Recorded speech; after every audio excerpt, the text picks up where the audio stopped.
Projeto esses que a gente precisa dar continuidade não só no município, mas no estado de São Paulo.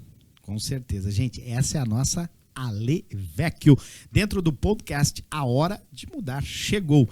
Fique, ou melhor, se acostume com esse bordão maravilhoso, porque aqui a gente vai trazer assuntos super importantes. Vamos pro assunto, né?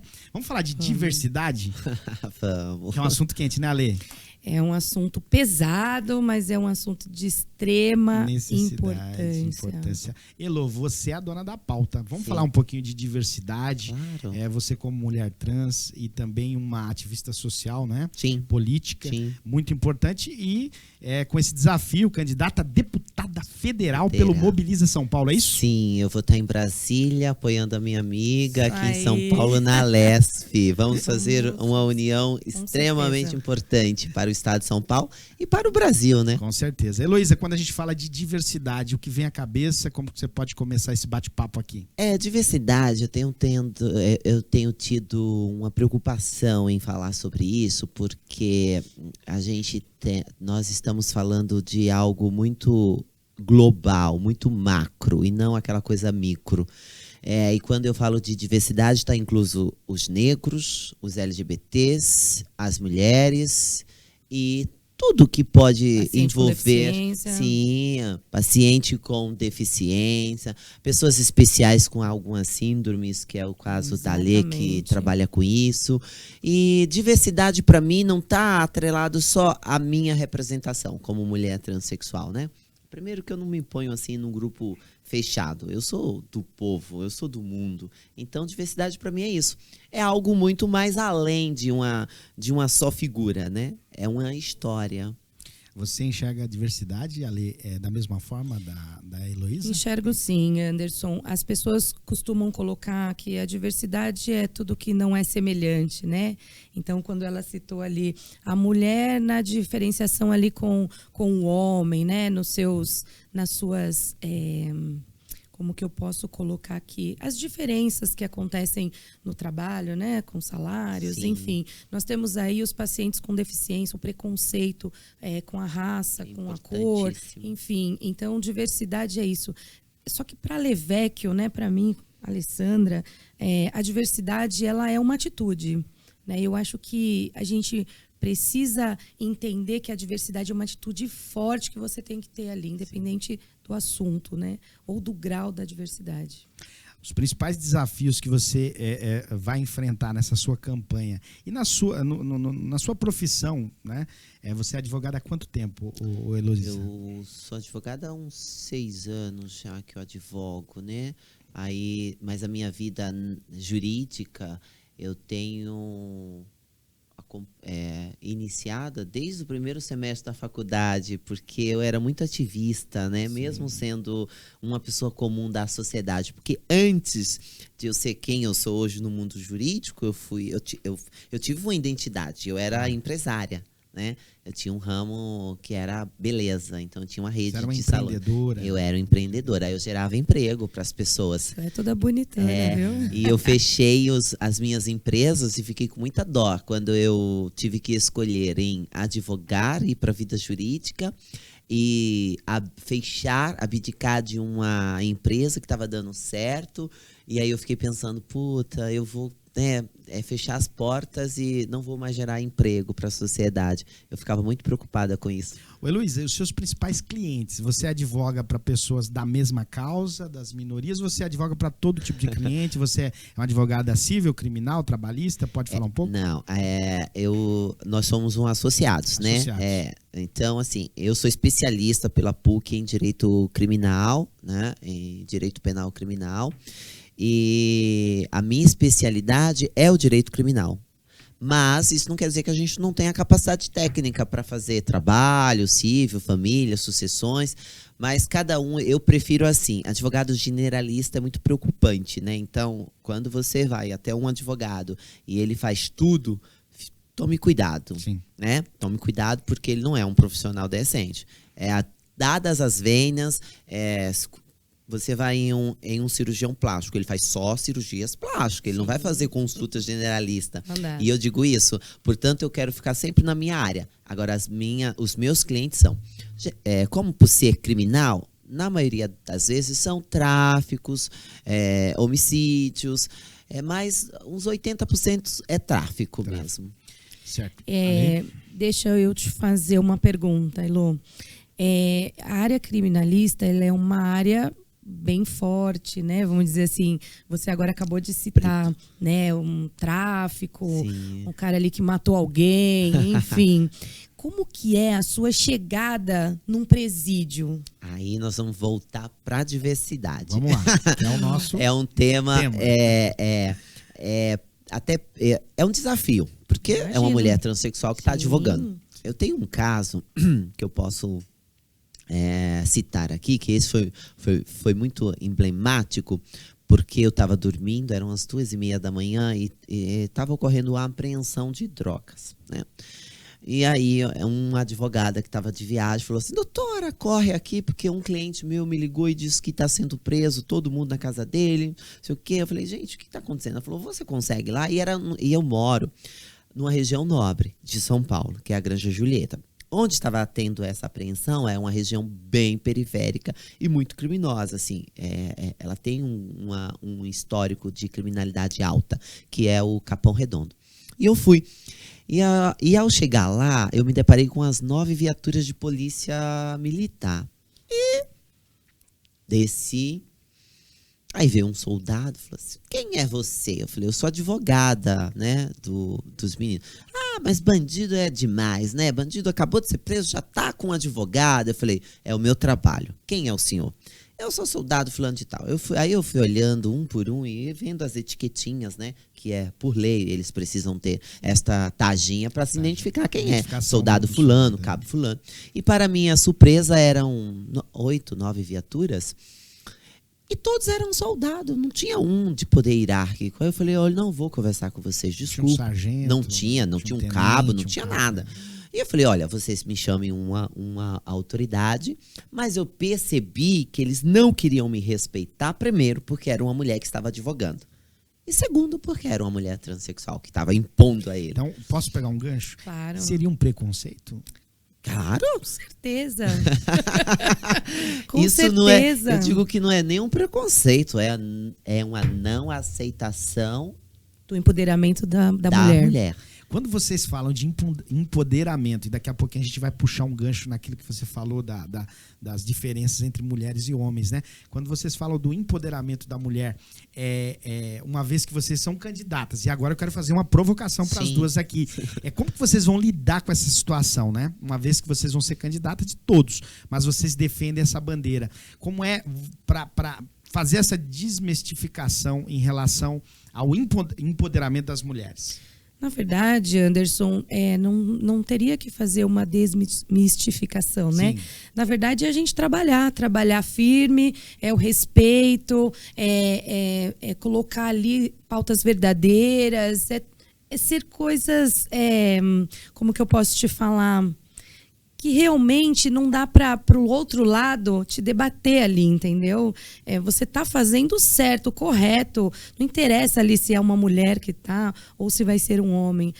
As nossas frentes de interesse, elas precisam que as pessoas se engajem, entendeu? Que as pessoas entendam do que se trata e façam aquilo acontecer. Porque empoderamento está muito mais além de ser algo forte. Porque as pessoas... Qual a raiz da palavra empoderamento? Qual o principal significado no seu ponto de vista, Luísa? Você sabe que quando eu era criança e eu via os filmes da Marvel e vem a Mulher Maravilha, sim, claro. Que é uma mulher que forte, demonstra empoderamento, né? E se você for ver lá para a antiga Grécia, a gente vem vendo as deusas do Olimpo, essas coisas todas. Cleópatra. Aí vieram construindo uma imagem de mulheres de empoderamento. Mas o empoderamento não se dá só pela figura que se torna mulher. Mas eu acho que o empoderamento está na liderança que a mulher vai provocar. Que é o que eu e a Lê estamos propondo. Independente da pauta daquela mulher? Independente. A liderança, ela não tem pauta. Até porque... Ou você é líder ou você é líder. Até porque se nós tivéssemos um seleto grupo, para que então ser candidatas a deputadas? Sim. Porque quem vai legislar somos nós. Então nós temos que legislar no âmbito federal e a lei no âmbito estadual. Agora eu quero fazer uma provocação para vocês duas. Mais uma, tá? Uma pimentinha. Nos últimos meses, a popstar, né, mundial, a cantora brasileira Anitta, tem sido ou estado nos holofotes, né, das principais mídias no país e no exterior, defendendo o empoderamento feminino. Mas quando a gente vê assim, a forma com que ela transmite aquela mensagem para os jovens, como que vocês enxergam a Anitta? Não quero trazer meu juízo de valor aqui, mas como vocês duas enxergam ela, uma vez que ela tem um poder muito grande de influenciar? Eu acho que a Anitta, ela poderia usar a figura da mulher melhor, né? Eu acho que ela tem falado discursos que às vezes contribui muito para o crescimento da figura feminina, mas muito ela das vezes acaba diminuindo aquela força que deveria ter, pela forma de você se colocar, entendeu? Eu acho que você, sem juízo de valores, tá? Independente de qualquer coisa, eu acho que quando você precisa colocar certos discursos, você tem que tomar cuidado com o que você vai colocar, né? Porque você tem os dois viés, né? Sim, então, mas eu acho que tem aquele bendito ditado, né? Eu falo o que eu quiser e você interpreta da forma como você achar. A Baila porque é uma referência, né? Sim. Gente, muito. Elas estão super preparadas, viu? Bom, vamos agora. A nossa pauta é bem extensa, né? Muito. Mas a gente também vai falar de alguns assuntos que você, no dia a dia, você conhece bem esses assuntos, por ser advogada, por ser uma ativista social, política. Vamos falar as duas, a Levecchio e Heloísa Ravasky, né, candidata a deputada federal pelo Mobiliza São Paulo, a nossa querida Heloísa Ravasky. Né? Foca nela aí, Carlinhos, mostra ela. Isso, dá um tchauzinho. E a nossa querida Levecchio, candidata a deputada estadual também pelo Mobiliza São Paulo. Vamos falar de algo triste, mas que é uma realidade, não é? É homofobia e feminicídio, né? Nossa, essa é uma pauta. Podemos falar? Né? Claro, precisamos, né? Troca essa ideia com ela, então. Vamos lá. Na verdade, eu digo que o feminicídio... As pessoas estão utilizando essa palavra agora, né? Há pouco tempo. Mas isso já acontece desde que eu me conheço por gente, vamos dizer assim. Desde que o mundo é mundo, né? Quando arrastava lá o cabelo da mulher, né? Para levar aquilo lá, já era algo que não deveria acontecer, né? Então, eu vi aí outro dia uma pesquisa, mas era uma pesquisa ainda antiga, que a cada minuto, né, a cada 6 horas, 14 mulheres estavam sendo ou espancadas ou mortas, enfim. Estatística horrível, né? Pelos seus companheiros. Era algo mais ou menos nesse sentido, não me recordo exatamente os números. Mas não pode isso acontecer, né? A mulher, ela tá ali para acrescentar, o homem também. Como que uma relação de amor pode destrinchar por uma situação dessa? Tóxica, né? Então, eu acho que essa toxicidade, né, as pessoas têm que já pegar no começo, né? Então, eu acho que o feminicídio, ele acaba decorrendo de uma relação que já não estava indo bem ali, e aí ela deturpa para um lado totalmente, enfim, horrível. Eu vou dar minha visão. Vem tudo aquele absurdo. Eu vou dar minha visão política. Técnica. Técnica, como advogada. Nossa, advogada. Porque tudo que vai falar sobre crime ou algo muito semelhante, Coça, né, Elo? eu vou sempre para a área Aguça técnica. Isso, né? Porque a gente vai... ela tá falando sobre, e aí vai vindo as coisas da toxicidade das relações. Eu, como advogada, tenho preparado bastante, e antes também trabalhei na Polícia Civil de São Paulo. Nossa, inclusive nas DDM. E tem um projeto meu de criação. Oficiei o governador de São Paulo, oficiei o general Camilo desse projeto. E este projeto tem assinatura de 4 delegadas e escrivãs, que nós vamos criar postos de IML dentro das DDMs. Por quê? Isso. Porque é o que DDM, fala pra galera que não DDM. conhece DDM, gente, é verdade. Olha eu com meu jargão jurídico sempre. Desculpa aí que meus telespectadores. Mas DDM são as Delegacias de Defesa e Proteção das Mulheres. A gente, jurista, chama as DDMs. É até bom você pedir essa explicação. A gente, quando vamos falar sobre delegacias de polícia civil, a gente coloca pela nomenclatura. 11º DP, 34º DP, isso a gente entende. Enfim, este projeto que eu quero trazer e quero que aqui no estado de São Paulo a lei esteja aqui para a gente pôr aqui a nível estadual e depois a nível federal, porque é um projeto maravilhoso. Com as minhas idas às delegacias, às DDM, eu vi que as mulheres, quando a autoridade policial fazia o requerimento para o IML, ficava as vítimas, às vezes, no limbo. Aí a delegada ligava, você foi no IML? Não fui. Primeiro, por quê? Condição social, e a gente sabe que violência patrimonial é muito grande. Violência não é só a violência física, quando eu deixo uma marca, claro, mas tem a violência psicológica, a violência patrimonial. Que é a mais decorrente. Que são as mais gravosas, né? E aí, começamos nós fazendo um retrospecto de tudo. A delegada falou, Elô, eu acho que você poderia trazer esta pauta na tua campanha, porque é carente. E nós fomos ver, verdade, muitas mulheres não conseguem ir para os postos de IML fazer o exame de corpo de delito, né? Por quê? Porque muitas das vezes tem vergonha por estar machucada. Muitas das vezes elas não são... Tem esse detalhe? Tem. Muito. Envergonhado pelo machucado. Porque é uma vítima. É uma vítima e eu revitimizo ela, o Estado. Eu, Estado, revitimizo a vítima, porque ela vem trazido sobre custódia geralmente, muitas das vezes, por uma viatura de polícia. Aí, nesta hora, a autoridade competente faz o acolhimento, é acompanhada, mas a autoridade que é a delegada ou delegado faz o requerimento pedindo para que ela compareça ao IML. E aí, consequentemente, muitas não vão, porque a delegada não pode mandar. Tem ocasiões das casas de acolhimento ou da Casa Florescer, levar estas mulheres, né, da casa de acolhimento. Quando é estupro ou violência muito grave, aí ele chama o Peralabite para levar, ou vem uma viatura que, diga-se de passagem, não é do Estado. É de associações e ONGs que cuidam. Por isso que eu falo, a gente precisa de mais ativista para todas as causas. Mas eu digo ativismo não é aquela coisa radicalista, de brigar, de discutir, mas o ativismo é aquele que cuida mesmo. Sim, você precisa se colocar no lugar do outro, né? Você imagina, a mulher tá ali, vítima, né?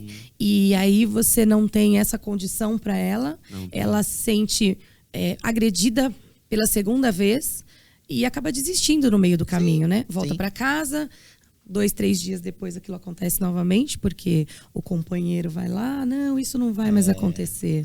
Eu te amo, eu te amo, amor, é sempre essa história, se torna né? recorrente, né? E Com você certeza. vê que essa recorrência, eu fui vítima do meu amado, entre aspas. Seu abusador, né? Depois é vítima do Estado, que não a protege. Não a protege. Aí ela volta para casa com a sensação de impunidade, diz, ele tá certo. Ele bate em mim, eu acho que eu tenho que ficar quieta, Fiz alguma calada. coisa errada. Aí a vítima fica se culpando. Eu acho que tô errada, porque eu chego na delegacia, ninguém me protege. Eu tento, entendeu?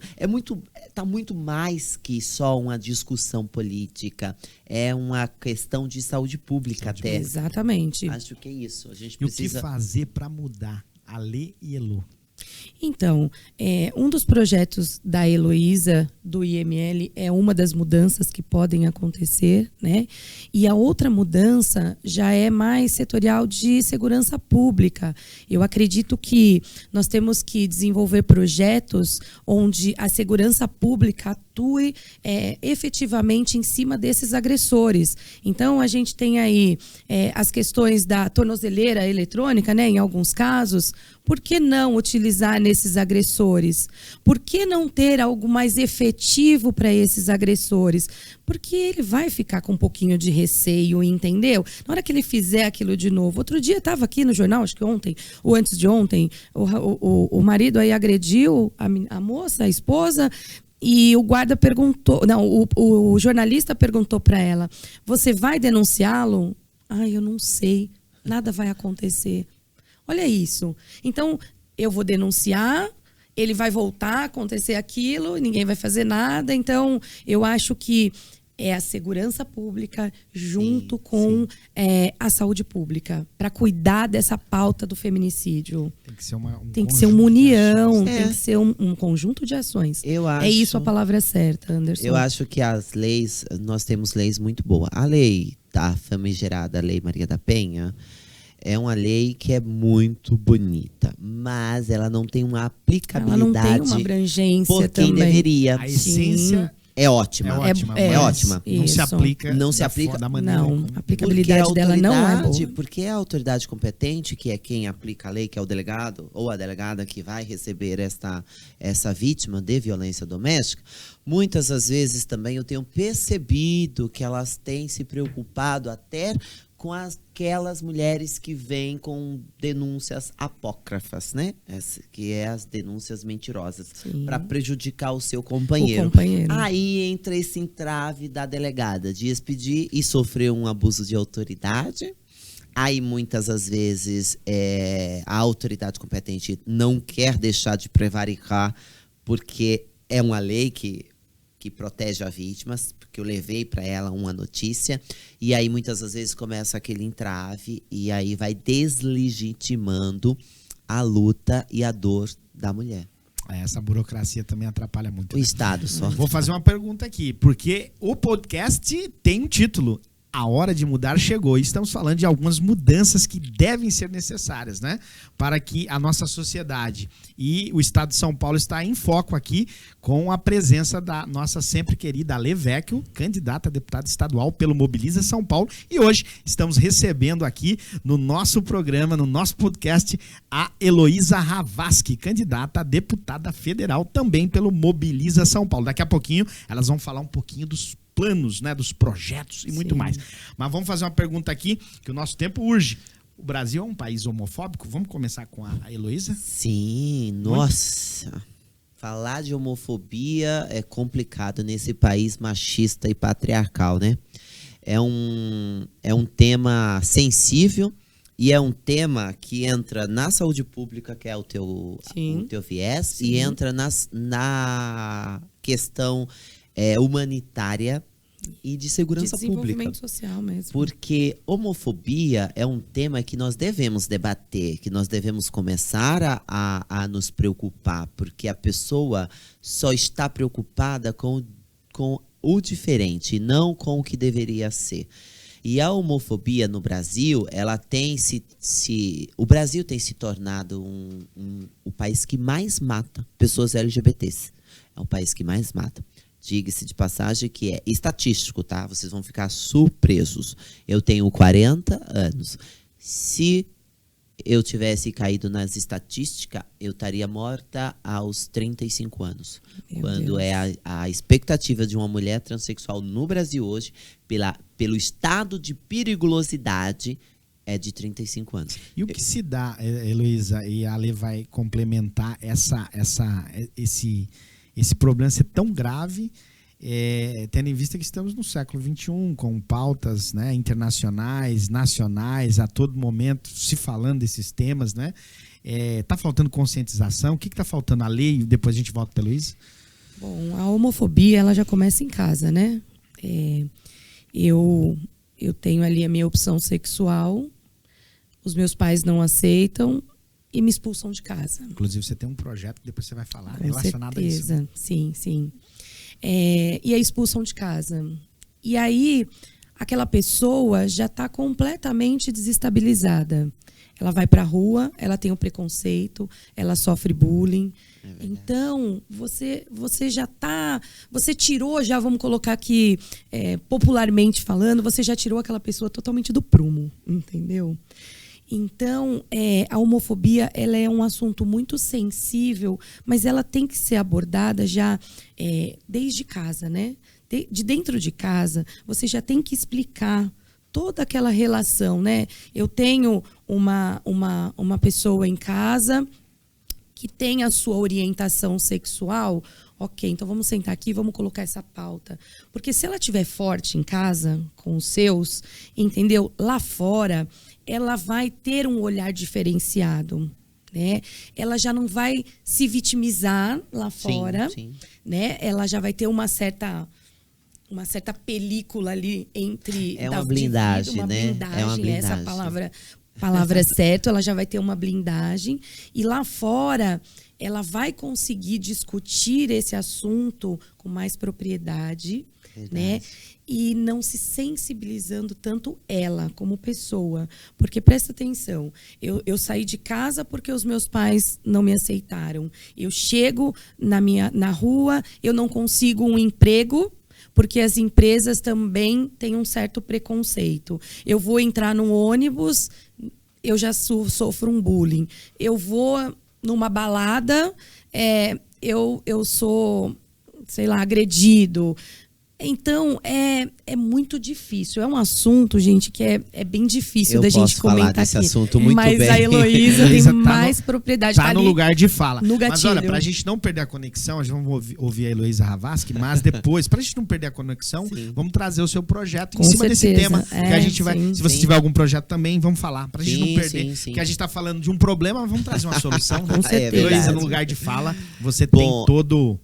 espaço, eu sou uma verdadeira bandeira, né, viva disso, né, do movimento e de tantas violações. Você se descobriu ainda aos criança, 12 anos. 12 Como foi anos. ali na família? Foi Pegando o difícil, gancho que foi difícil porque é o que a Lê falou, né, que muitas das vezes as famílias não entendem, porque o grande problema, e isso Freud mesmo explica, e outros filósofos, né, da psicanálise explica isso, de que os pais estão condicionados a projetar na cabecinha deles a vida dos seus filhos. É claro, você viu, esta criança nasceu com sexo biológico masculino, você tende a pensar que ele será um homem. Claro. E aí vem essa criança de sexo feminino, você tende a condicionar em sua cabeça que ela será uma mulher.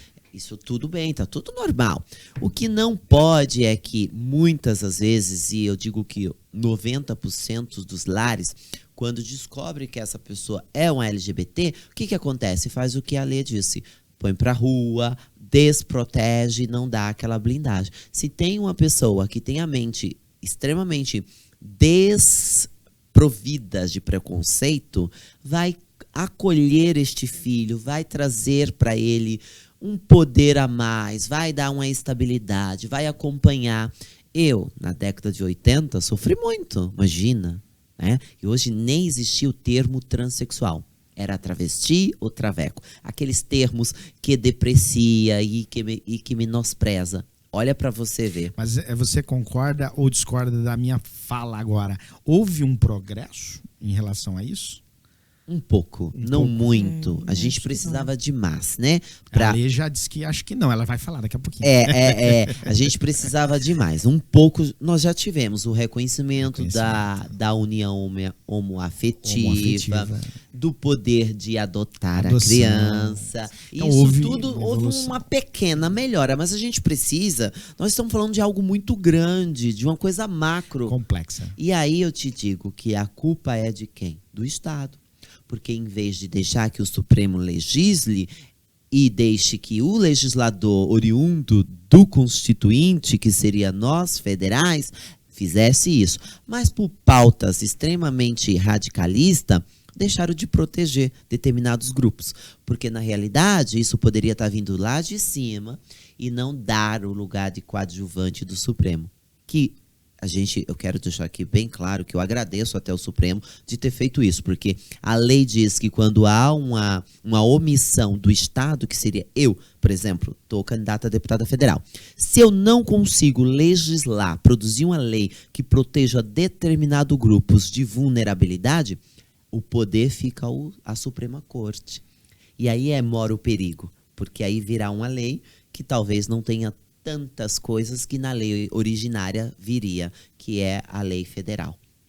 Então a gente precisa muito melhorar. O Supremo acabou legislando por falta do legislativo não ter essa ação efetiva. Porque quando você fica inerte, Sim. Quem tem que legislar? Alguém tem que proteger. Alguém tem que proteger. Esse é um tema também muito importante, mas vamos lá. Na verdade, eu acho que a gente volta aí para a história da diversidade, né? Sim. Porque quando você tem o respeito, tem que existir. Independe da sua orientação sexual, da sua raça, da sua cor, nananana, tudo que nós já falamos, Claro. né? O primeiro de tudo é o respeito. Então, quando você se respeita e você é respeitado, é outra forma que você tem de ver o mundo, né? E as pessoas também olham para você de outra forma. Ô Ale, vamos usar esse tema tão importante, tá? Pena que o nosso tempo não é tão extenso, né? Daria para ficar aqui 5 horas falando desse tema, né? O dia todo, se possível, Sim. mas infelizmente. Você tem um projeto Tenho, muito sim. interessante que é relacionado à homofobia, Na né? verdade, é uma continuidade, né? Já Fala um existe um projeto que chama-se Casa 1, que é uma casa de acolhimento justamente nesses dizeres aqui nosso, né? Então, eu tenho minha orientação sexual, eu fui colocada para fora de casa. Não foi aceita. Não Sim. tenho emprego, enfim. A ideia do projeto é que nós tenhamos aqui as casas de acolhida, mas essas casas elas têm que estar providas de psicólogo, de qualificação profissional, do espaço para a pessoa dormir, para a pessoa se alimentar. Então, algo que faça eu qualificar e estruturar aquela pessoa, né? Então, a saúde mental, todas as qualificações profissionais e aonde ela também ficar, porque na Casa 1, por exemplo, que é um projeto que é do pessoal ele é mantido por empresas privadas, Sim. né? Ele acolhe a partir dos 18 anos, mas tem uma idade limite que, se eu não me engano, é 25 anos. Por quê? Porque dos 18 aos 25 anos você conseguiu estruturar aquela pessoa, né? Então, a ideia é que tenhamos casas de acolhidas dessa forma. Mas você vê que ainda há um lapso, né? Um lapso muito grande e um déficit, por exemplo, não estão se preocupando com as velhas, com as mulheres transexuais velhas, os gays velhos, as travestis velhas. Só quer qualificar. Só querem qualificar e deixa. Sim. Quem vai cuidar dessas pessoas também, né? É uma coisa que a gente precisa debater sobre isso. A gente tem o problema da homofobia. Na sua visão, qual seria a principal solução para esse problema? Que não é a curto prazo, né? Educação.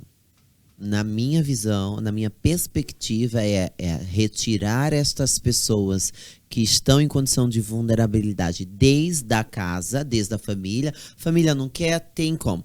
Tem uma numeração, como, por exemplo, o nosso 180 lá lá do governo federal. A gente diz que 100, né? Na realidade. Sim, diz que 100. Você liga lá e a pessoa que está em condição de vulnerabilidade Entendi. vai ser atendida e vai ser encaminhada para um determinado centro de acolhimento, onde essa pessoa vai ter a obrigação de acordar de manhã, fazer o que tem que fazer, estudar e se qualificar. E aí ir combatendo como? Tirando essas pessoas da margem, da marginalização e trazendo para a sociedade, reintroduzindo ela em empresas A Elo privadas. falou, numa outra conversa que nós tivemos, a Elo disse dessa marginalização. Então, ela se descobriu aos 12 anos de idade, né? Mas dos 12 anos aos 40 anos, a Elo sofreu muito. Muito, meu Deus do céu. E se ela não tivesse essa base, o que seria da Elo? Sim, mas Aí iria naquela estatística também. Foi as minhas dos 30 escolhas, e poucos anos. porque as minhas Foram escolhas foram sempre as escolhas muito duras. Eu sempre, recentemente, em uma reunião de assessores, uma amiga que é advogada perguntou para mim, mas doutora, a senhora não está com medo de ir para a política? Eu falei, mulher, eu não sei, juro, não sei o que faz no meu vocabulário essa palavra. Medo. Não tem nenhuma significativa alguma. Ela falou assim, eu teria. Eu falei, você teria, porque você, Lana? Aí eu tive que explicar. Você é uma mulher cis, heteronormativa, branquinha, filha de papai. Eu não, eu tive que sofrer tudo, renunciar tudo. E aí eu sei que eu não posso. Eu não poderia dizer, jamais ter medo de... Você escolhe, ou trabalha ou se prostitui. Eu vou trabalhar. Para mim foi muito melhor Entendeu? Pra você ver, as escolhas foram duras. Sofri. Hoje eu tô colhendo. Você rompeu alguns paradigmas dessa situação. Mas vamos lá, né? Agora vamos falar de um momento bacana da vida da profissional. Vamos falar? Eu acho que você já procurou saber um pouquinho sobre isso que eu vou falar. São dois momentos, né? Um que eu tô com muita curiosidade, né?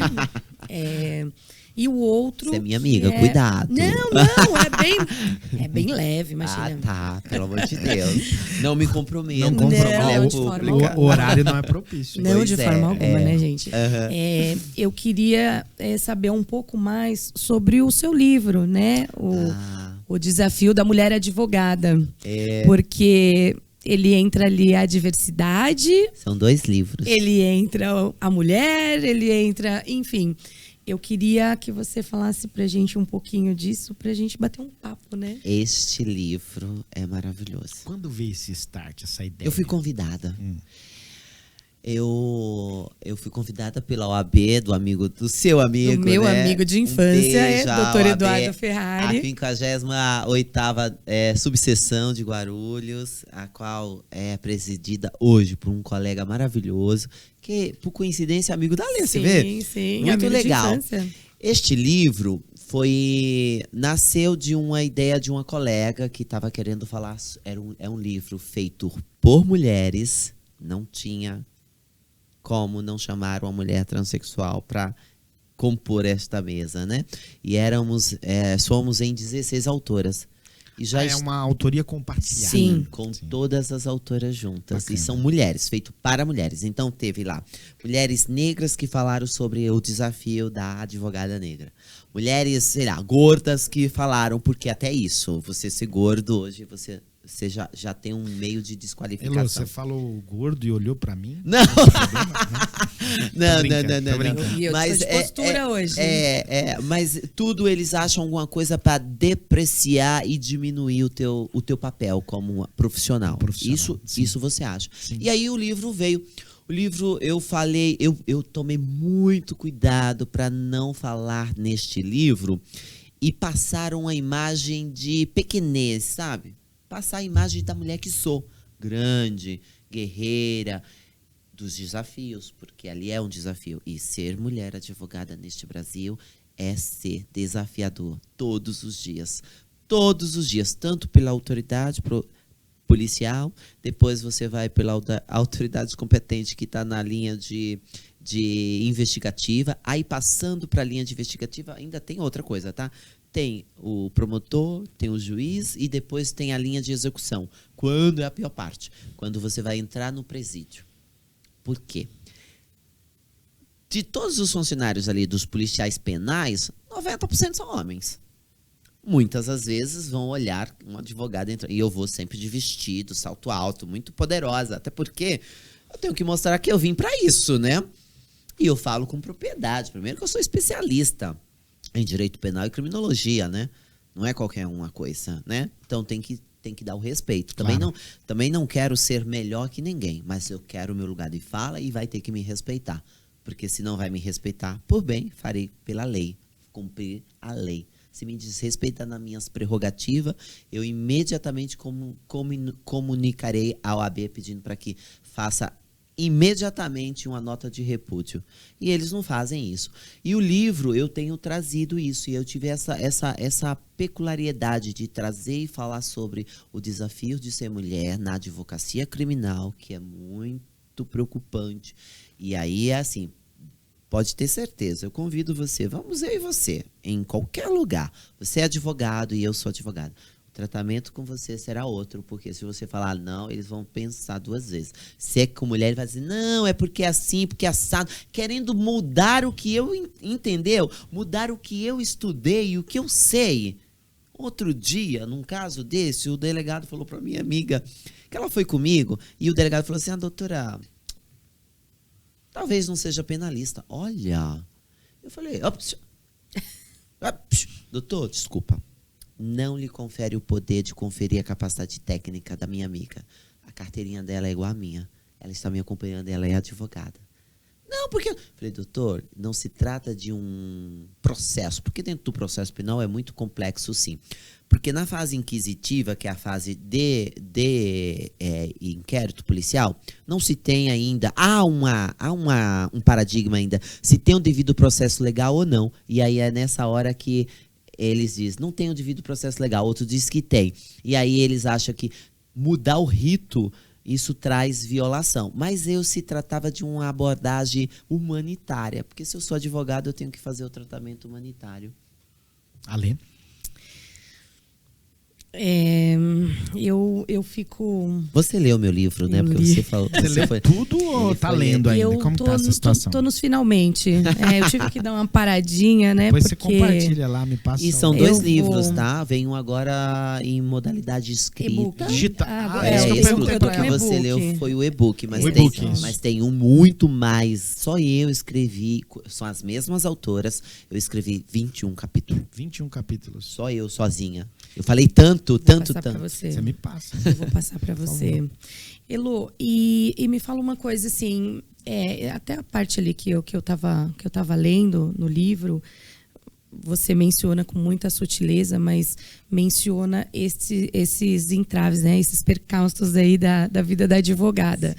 Né? Quando se depara com o promotor, quando se depara com o juiz, enfim. Você acha que todas as mulheres advogadas hoje, qual é a definição que elas dão a essa forma de atuar da advocacia? Você acha que todas têm esse incômodo? Algumas passa despercebido? Ou você acha que isso está sendo unânime? As que não percebem, eu vou te falar por que não percebem. Porque geralmente vão para as esferas mais tranquilas, que são direito civil, direito tributário, sucessão e família, que vai cuidar de divórcio, de inventário. Eu não, eu fui para a área mais machista, né? Sim. Área criminal. Então, assim, pode perguntar e olhem por aí, pesquisem. Advogadas criminais são pouquíssimas. Poucas. Agora, tem muitos homens. A predominância masculina é grande.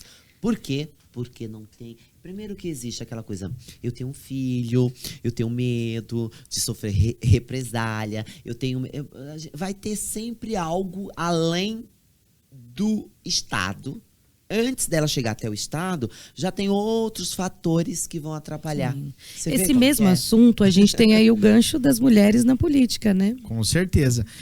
Vamos lá. É um assunto que tá ali, né? Tá pareado. Tá porque atrelado uma coisa a outra, sim, né? com certeza. Nós temos aí na política 52% do eleitorado é feminino. E a gente tem apenas 14%, 15% de mulheres na política. É isso que eu gostaria de perguntar para vocês, lembrando que tem partidos aí, né, com risco de ser impugnados, porque não estão preenchendo a tal da cota feminina nas siglas partidárias. Anderson, as mulheres elas precisam entrar no meio político para que todos os projetos tenham aquele poder da mulher nas pautas, nas resoluções, nas discussões, né? Nós temos aí, eu como mulher posso dizer isso com propriedade. A gente pode dizer isso, não é, Elo? Sim. Que quando você coloca algo para discutir, as mulheres elas têm uma qualidade de ser mais minuciosa nos assuntos. Detalhistas. E além de ser detalhista, minuciosa naquilo, nós temos a humanização, a qualidade de... A mulher sempre é um pouco E a coragem, né? Mais devotada, né? A mulher é muito mais corajosa do que o homem, né? Muito mais assertiva.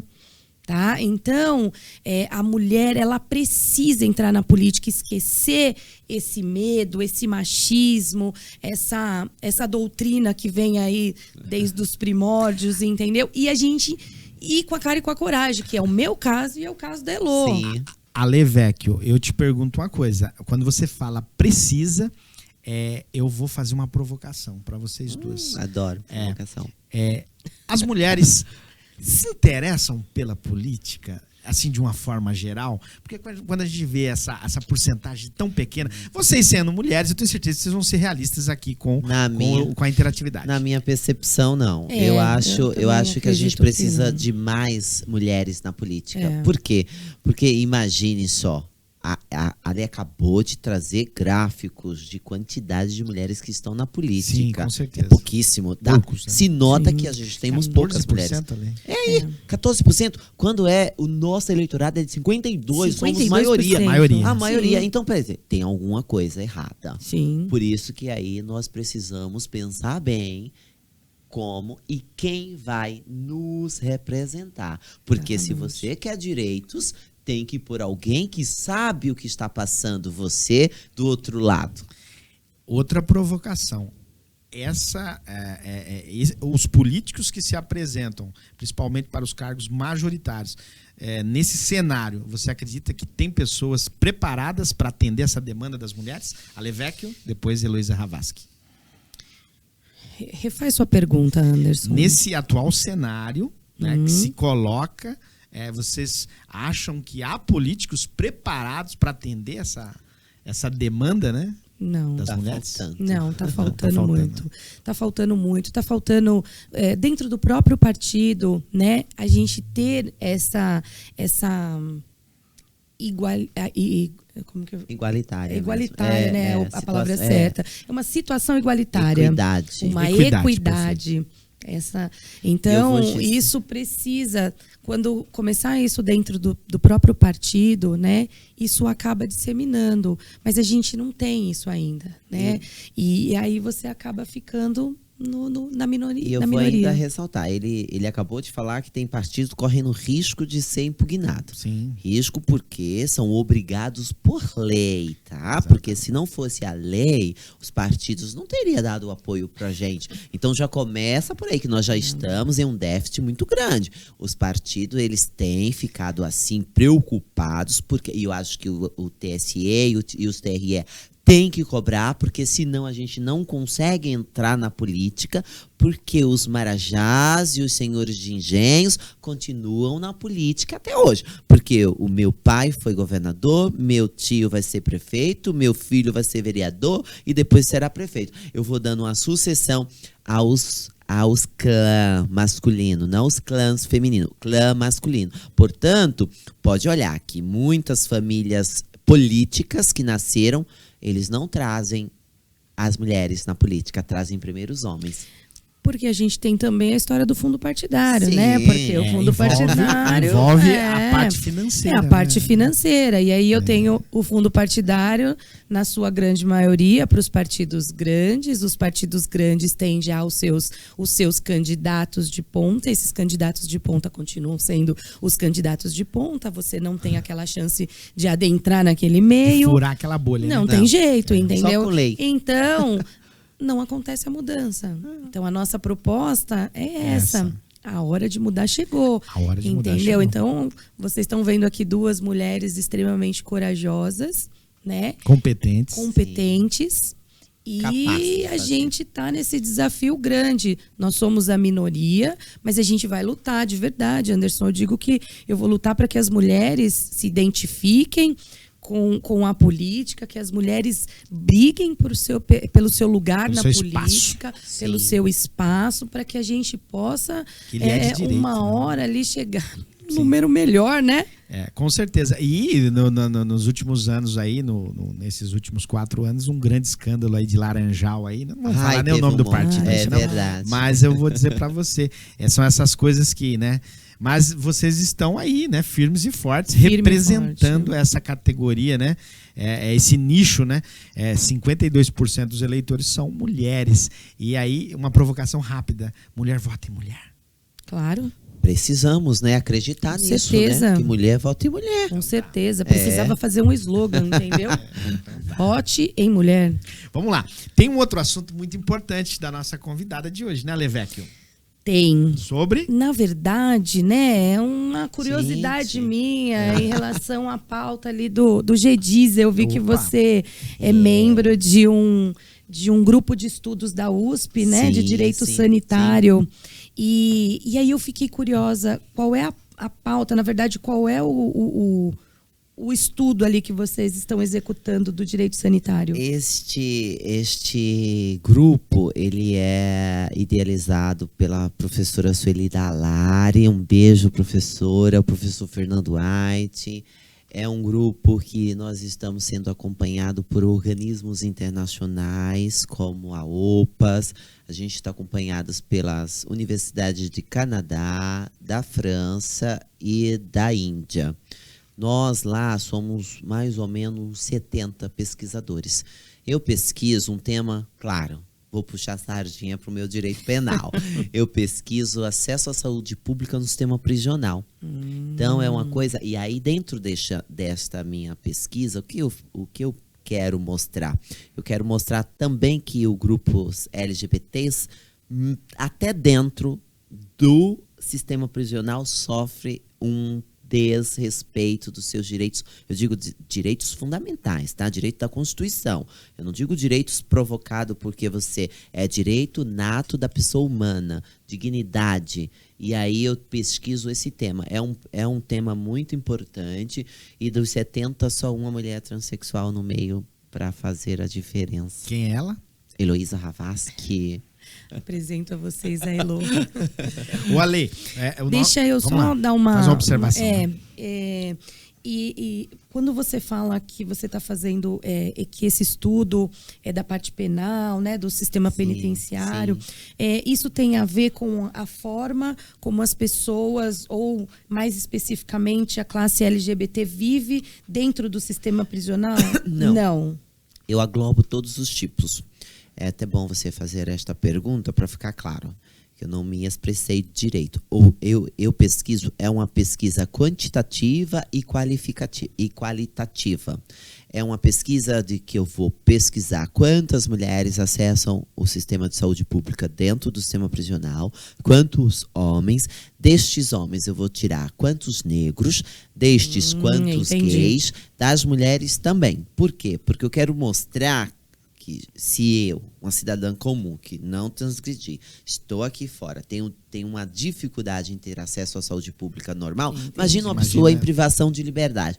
Quanto é difícil, né? E aí eu quero expor estas mazelas do sistema prisional. Entendi. Porque o sistema prisional, os presídios, chamados as casas de detenções e os CDPs, eles têm, e eu tenho batido na tecla, e eu quero levar isto para Brasília. Por que a Anvisa não supervisiona os presídios? Deveria, porque tem salubridade, tem periculosidade, tem deterioração da saúde humana. Eu digo que aqui nós não estamos defendendo bandidos, tá? A gente está defendendo direitos fundamentais. Já que o Estado te custodiou, então proteja você, cidadão. Porque muitos foram de primeira vez. Por algum motivo, alguma circunstância alheia, eles foram presos. Outros não, outros são sem vergonha e são reincidentes. Aí eu não entendo. Muitas das vezes, quando eu paro para atendê-los e eu dou uma lição de moral neles, que já fui elogiada por um diretor de penitenciário. Falei, doutora, eu passei e ouvi a senhora dando lição de moral no seu menino, porque eu falo menino, eu vim visitar o meu menino, e eles zoam comigo, né? Chegou a doutora que veio visitar os meninos dela. E aí, eu chamo eles para atenção, por causa disso, porque eu falo, vale a pena você estar aqui sofrendo, quando você poderia estar progredindo e contribuindo para o nosso Brasil, trabalhando, né? Gerando emprego e desenvolvimento, e deixando teus filhos, porque muitas vezes tem filhos em casa, porque é por isso que eu falo, educação. É muito mais, é macro isso. Muitas das vezes tem 19, 20 anos lá, já preso, cheios de filhos. E o Estado tendo que arcar com isso. Uma pena. Mas essa falta de dignidade, né, dessa parte do direito sanitário também, ela aflora aqui fora também, né? A gente tem uma realidade dura, né, aqui fora também, né? Claro que a gente tem que pensar como um todo, ninguém está defendendo um lado ou outro, né? A gente está aqui num bate-papo, a gente está expondo uma situação dessa, mas aqui fora... Nesse grupo de direito sanitário, é importante a tua visão, porque ele fala sobre acesso à saúde pública normal e porque acesso aqui fora ela tá aos difícil. medicamentos de alto Luísa, custo. deixa eu fazer uma pergunta. Acho importante o internauta que quiser conhecer um pouco mais desse trabalho do GEDISA, como ele pode fazer para acessar isso? Tem que entrar no site da USP.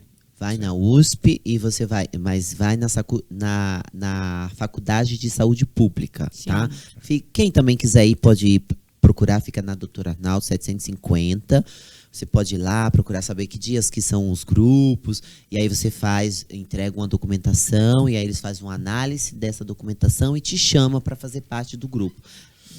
Você tem que ter um viés, né, para entrar.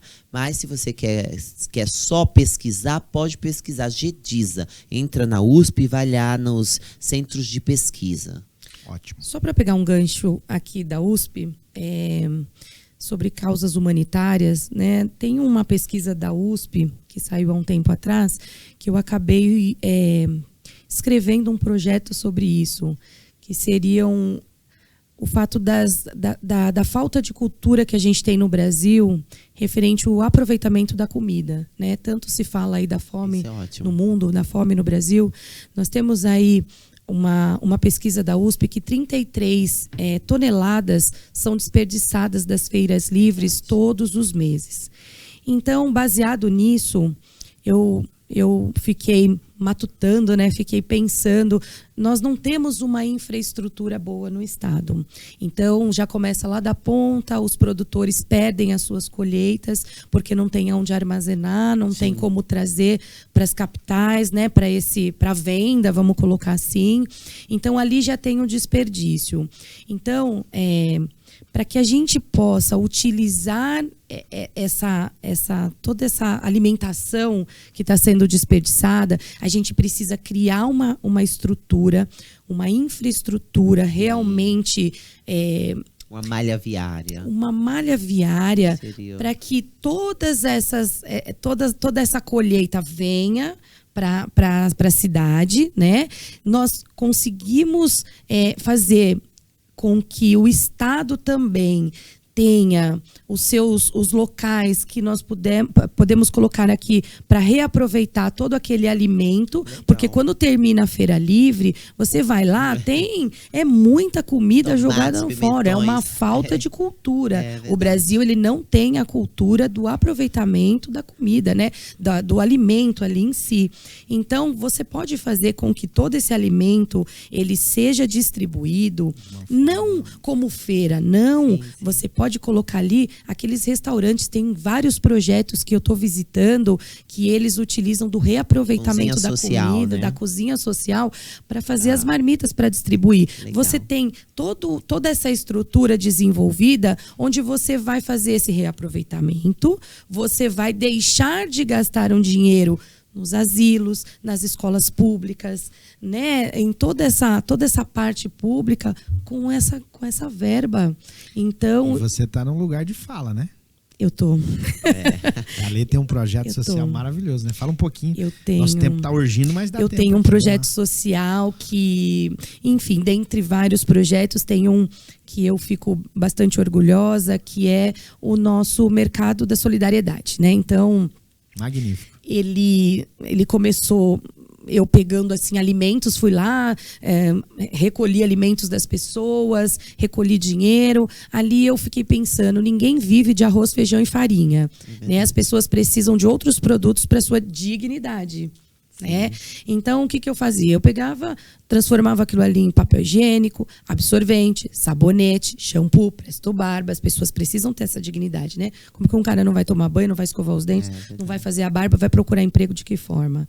Não é como que fala? A identidade não, visual. É isso. O físico também conta, né? Então, precisava pensar em tudo isso.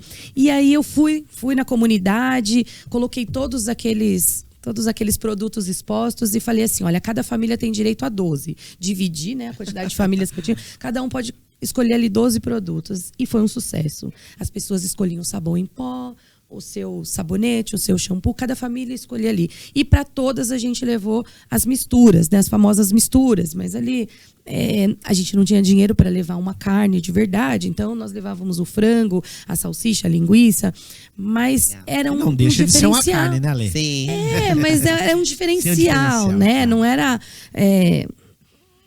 algo que fosse suprir todas as necessidades, né? Mas ajudava ali, né? Trazia a eles uma esperança, uma dignidade, uma diferença naquela semana. Era um paliativo. Sim, sim. Olha, e o seu propósito é continuar. Eleita, continuar com esses trabalhos também? Sempre. Os meus projetos.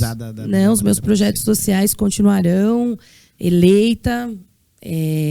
Mas a gente vai começar a solidificá-los, né? Então, trazer aí, por exemplo, esse projeto de causas humanitárias, que é do alimento, nós trazermos o mercado solidário, mas de uma forma muito mais aprimorada, muito mais respaldada, para que não tenham entremeios aí.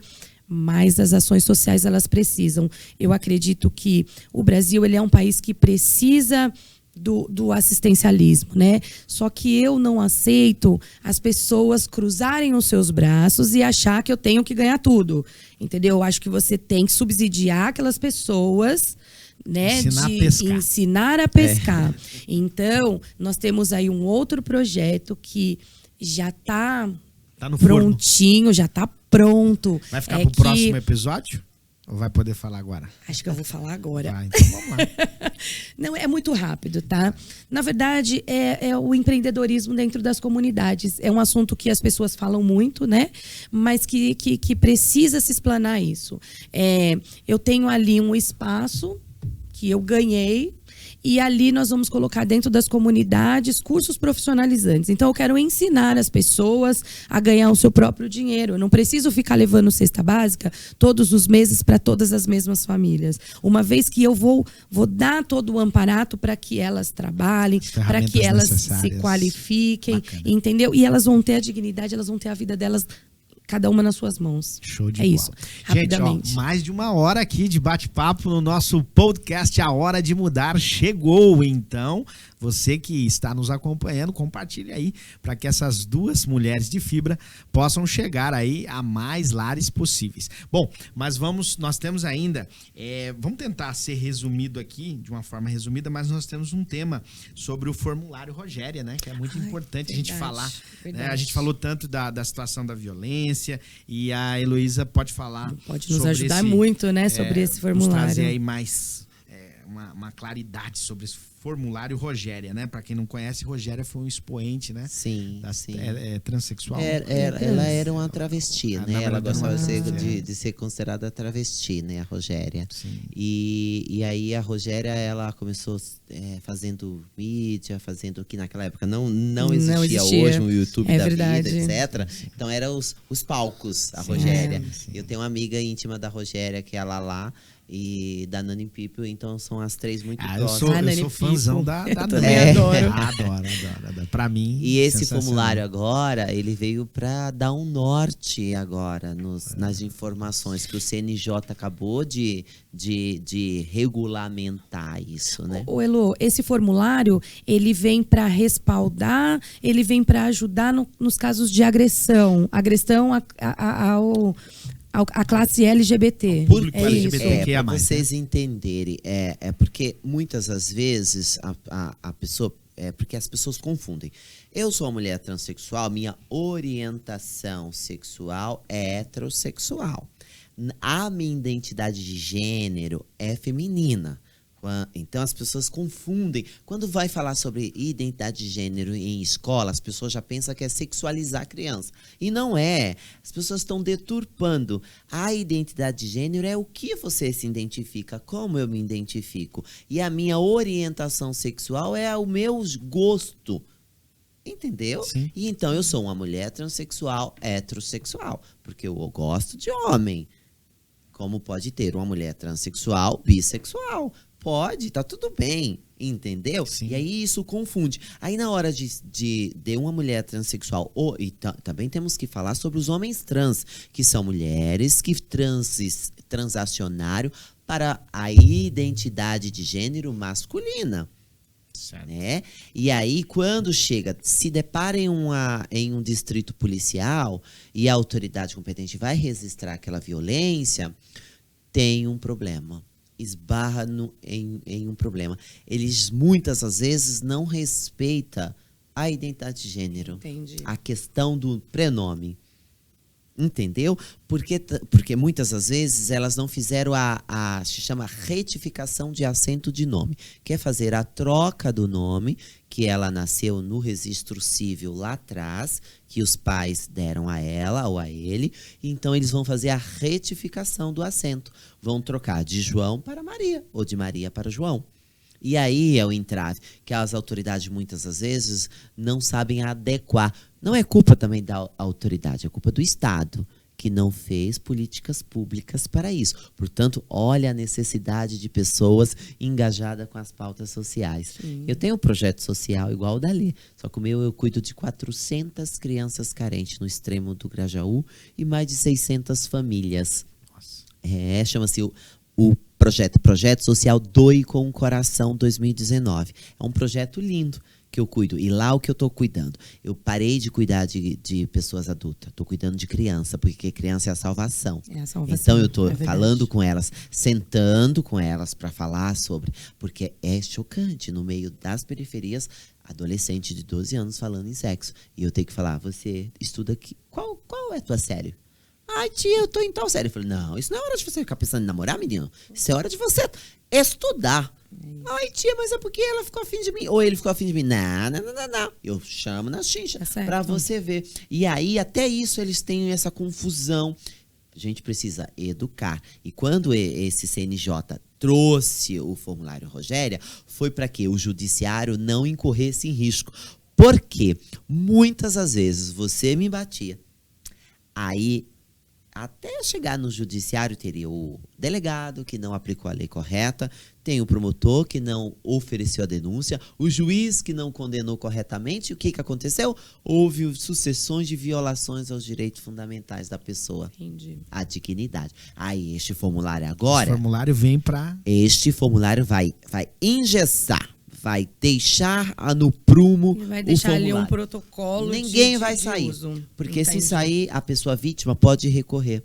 Dizer ao judiciário, olha, você foi um outro algoz. Eu fui massacrada lá atrás e o judiciário chancelou. Oi, Elô, uma pergunta de leigo mesmo. Toda essa parte dessa transgressão que você fala? Transição. Isso. Toda essa parte de documentação, essa parte documental, toda essa... É muito cara? Esse é um projeto meu para desburocratizar este entrave estatal e dar acesso integralmente gratuita. É 100%. Então não tem hoje um projeto gratuito para isso. Por quê? Porque diz assim, hoje o Supremo, mais uma vez o Supremo sendo coadjuvante, aí ó, fazendo legislar quando eu poderia estar lá legislando junto com outras mulheres trans e outras pessoas LGBTs para fazer o quê? Fazer uma lei, regulamentar a lei, não deixar que o Supremo faça o papel, né? Então, é assim, vou te explicar e ser bem sucinta. O que acontece? Quando há a transição de gênero da identidade, eu, por exemplo, era um menino, nunca fui, mas, sei lá, presumo que fui um menino. E aí eu era João da Silva. E aí eu quero me chamar Heloísa Ravasque da Silva. O que aconteceu? No meu caso, eu sou uma das que entraram com a ação judicial. Não fui. Como foi no seu caso? Este caso foi chocante, porque foi parar no tribunal. Porque eu havia casado com um alemão e o sobrenome dele. Quando eu fui trazer a documentação para o processo, o juiz singular, que é o juiz de primeiro grau, não gostou, porque achou que o meu sobrenome é muito poderoso, o Ravasque, achou que eu estava usurpando de alguma família rica, milionária. E aí ele não aceitou. Eu entrei com embargos de declaração, depois ele não aceitou os meus embargos. Preconceito era velado, assim, você via que era uma discrepância, porque ele achou ruim que eu fui lá questioná-lo. E aí o tribunal reconheceu dizendo assim, vamos cassar esta sentença porque está devidamente representado nos autos que a apelante está amparada. E ainda o tribunal disse assim: soa despropositado submeter a apelante a outros meios registrais, pois a apelante tem 2 pontos de vista o sobrenome Havasky, social e comercial, porque eu tinha empresas, Havasky Estética e Hair, Havasky importadoras de produtos importados. Não era só um sobrenomezinho qualquer. E aí o tribunal reconheceu por unanimidade e cassou a sentença deste ato. Então a e sua, aí, no caso, foi judicial. Foi judicial. Já as mulheres trans hoje, graças a Deus o Supremo deu essa permissão, fez uma normativa dizendo assim: todas as pessoas que se autodeclarar transexuais, travestis, etc, etc, etc, e quiser passar outro nome, de João para Maria, de Maria para João, ele não há mais a necessidade de entrar com a ação judicial, que foi o meu caso, tá? Como que faz para fazer? Vai até o cartório, preenche todas as declarações de autodeclaração, eu sou mulher de sexo feminino, etc. E aí vai apresentar toda uma documentação que o cartório tem, que são certidões criminais. Aí já começou aquele povo: ah, mas vão trocar nomes de criminosos. Não. Tem que passar por esse crivo. Passa por um crivo dizendo assim: eles têm que apresentar certidão criminal, certidão de distribuição federal. Não é simplesmente chegar lá e vou mudar. Não, porque você vai tirar um nome do plano jurídico. Só que também fica o CPF e o RG. Não muda. De origem. Entendeu? Então a origem continua. O que não vai mais ter é o nome masculino e nem o seu sexo biológico. Que causa esses embrolhos judiciais. Que causa esses embrolhos judiciais e aquele fato da pessoa trans ou o homem trans ser mulher, passar no médico, no órgão público e ser chamado pelo nome civil, entendeu? Que causa o desconforto. Gente, ó, o nosso podcast é tema atrás de tema aqui, importante, mas chegou a hora da Lê fazer a conclusão final e parece que você sempre tem alguma coisa doce aí para os seus convidados, para os nossos convidados. Sim. Bom, a Lê é sinônimo de chocolate, doçura, né? Ale, o que você reservou para a nossa convidada hoje aqui? Bom, primeiro eu gostaria muito de agradecer mais esse nosso episódio, esse nosso bate-papo com assuntos tão sensíveis, mas assuntos difíceis de se tratar, né? Com tantos viés, né? E gostaria de agradecer imensamente a Heloísa Havasky. Olha o sobrenome dela. É igual a Levecchio. Entendeu? Nós somos fortes, né? A deputada federal, a deputada estadual, nosso amigo Anderson. Gostaria de agradecer a todos vocês por essa noite, por esse bate-papo tão expressivo, porque elucidou assuntos aqui que eu também tinha algumas dúvidas. Ao mesmo tempo, colocamos aí pautas, colocamos projetos para que as pessoas pudessem conhecer e pesquisar nas nossas redes sociais também, todos eles. E agora, nos finalmente, eu gostaria de... Mas antes, qual a sua rede social pra galera? Verdade, minha gente, acessem lá, @Alevecchio. Elo, fala a sua. Fala a sua, Elo. Minha rede social é Heloísa Havasky, Heloísa H-E-Z e Havasky é com R, porque as pessoas colocam com H, mas não é, Heloísa Havasky, tá? Tem LinkedIn. Bom, basta pôr no Google Heloísa Havasky, vai descer toda a minha vida. Tá aí. Agora você. É isso. Vamos adoçar isso aí. Agora a gente vai adoçar, né? Nosso finalzinho de podcast. Podcast, a hora de mudar chegou. Hoje o Anderson vai ganhar um também. Então vamos lá. As honras, né? Claro, verdade, né? Vamos lá. Você vai ler a nossa frase, hein? Eu soube que tem umas frases maravilhosas aqui, né? Tomara que eu não pegue nada assim. Meu Deus. Vamos ver. Acho que eu também vou me servir de uma frase, né? Será que é isso? Qual que é a sua frase, Elô? Foi a melhor. Eu dou sabor a tudo. O pirão para tudo. Olha, pirão para tudo. Olha aí, o pirão para tudo. Adorei. Vai lá, lê a sua. O meu é o mito de sorrir. Eu sou um sorriso em pessoa. Gente, eu peguei aqui um recadinho um tanto... beijo demorado. Sugestivo isso aí, hein? Vou te falar. Vamos adoçar aqui, né? E agradecer, né, Alê? Muito obrigada Elô, a todos vocês. duas. Sucesso. Para conhecer mais do seu plano de governo, Elô, fala pra galera aí. Precisa ir nas minhas redes sociais, porque eu tenho um monte de projeto e aqui precisaria a gente ter um tempo, né, grande para isso. Mas basta ir lá nas minhas redes sociais que eu vou estar divulgando os planos de governo junto com a nossa candidata a deputada estadual. Nós vamos estar em sintonia, nós duas, vamos tentar levar juntas, eu em Brasília, ela aqui em São Paulo, na Lesp. E não sei se a gente já pode falar a nossa legenda. Pode falar. Né? Então, para deputada federal e confirmar e ter mudança neste Brasil e mudar e revolucionar na política é 3340. Deputada federal Heloísa Ravasky.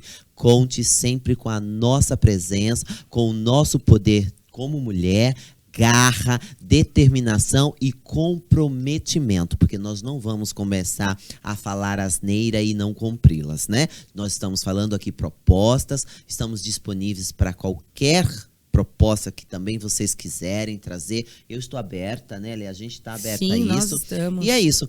É para frente. Vem mobilizar São Paulo e o Brasil com a Alê Vecchio e Heloísa Ravasky. Perfeito, nossa garota propaganda, vocês viram, né? Eu, Alê Vecchio, a minha legenda é 33133 para candidata estadual por São Paulo, pelo Partido Mobiliza. O nosso comprometimento, o nosso respeito, olhar as pessoas como únicas na hora da gente projetar o que nós gostaríamos que colocassem ali nas pautas, nas nossas metas de governo. Gostaria muito que vocês acessassem as nossas redes sociais, é extremamente importante, porque ali vocês vão conhecer exatamente a pessoa Alê Vecchio, a pessoa Heloísa Ravasky e também as nossas metas de governo, né? Porque para falar de todas essas metas, da gente discuti-las, precisaria de muito mais programas, né, gente? Então vai lá, qualquer dúvida, manda lá no inbox e a gente vai respondendo. Obrigada, muito obrigada pela noite, Anderson, muito obrigada, Elô. Obrigada eu. E uma boa noite para todo mundo. Vamos fechar com o enquadramento do nosso podcast. A hora de mudar chegou. Vamos lá, produção. É isso aí.